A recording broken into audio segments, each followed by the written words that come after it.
Boas, hoxe teño dúas noticias para vos dar, unha má e outra boa.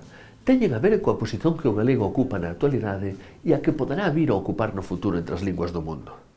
Hoxe falaremos disto precisamente en galego de todo o mundo.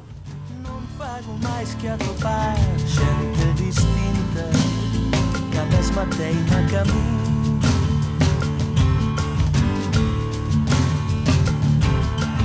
Non fago máis que ouvir outras voces que son a mesma voz.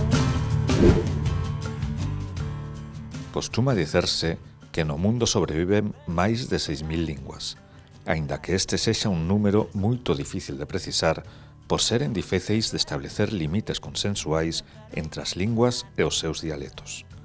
En cualquier caso, segundo Eduardo Maragotto, elas poden agruparse en razón ao vínculo que manteñen cos seus estados e aínda en razón ao horizonte temporal delas como linguas de comunicación vivas nas súas sociedades.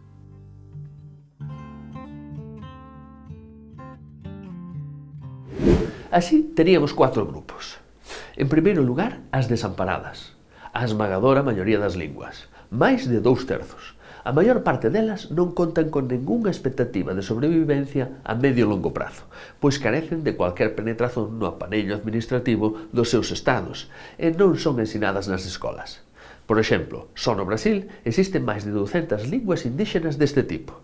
En xeral, son faladas por moito poucas persoas, centenas e ás veces algúns millares, que non senten a propensión de as preservar, de maneira que a vida de moitas destas linguas se pode contar en anos.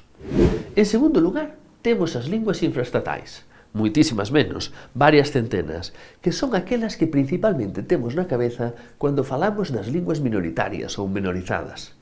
Elas conviven no seu propio territorio coas potentes linguas dos seus estados, nunha relación de subordinación, mas contan con certa tradición literaria e son ensinadas nas escolas, embora poucas veces sexan linguas vehiculares do ensino.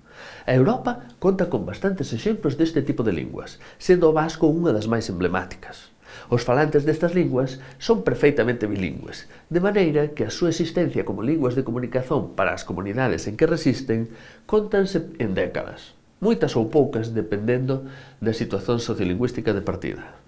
En terceiro lugar, temos a maioría das linguas estatais, a volta de 100, que son as usadas no ensino e na administración dos estados que as protexen e que probablemente as continuarán a protexer en cuanto eles non desapareceren. A Europa, chea de pequenos estados de historia secular, posúe moitos exemplos, como o sueco. É probável que estas linguas, como os seus estados, podan gozar de boa saúde aínda en varios séculos. E en último lugar temos a Liga de Ouro das Linguas, as faladas por centenas de millóns de persoas, quer en países con vastos territorios, quer en varios estados. Son as internacionais ou interestatais, aprendidas como primeira ou segunda lingua en moitos países. Mal superan a decena, mas son as faladas pola maior parte da humanidade nos días de hoxe. O árabe ou o inglés son exemplos paradigmáticos deste tipo de linguas. Se non todas, polo menos ninguén ten dúbidas de que moitas delas van superar os milenios de vida. E o galego? A que grupo pertence o noso galego?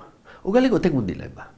Polas políticas que lle foron aplicadas nas últimas décadas pertence claramente ao grupo B, o das linguas infraestatais, podendo contarse as súas expectativas de sobrevivencia en décadas. Ora, se as políticas fosen outras, pasaría ao grupo D, o das interestatais, con unha simples decisión administrativa que o debería vincular ao portugués no ensino. A nosa lingua pasaría de ter un horizonte temporal de décadas a milenios. Obviamente non desaparecerían todos os problemas que la ten no territorio galego, mas é obvio que este novo horizonte temporal iría ter consecuencias no status do galego na nosa propia sociedade. Non fago máis que atopar xente distinta que a mesma teima que a min.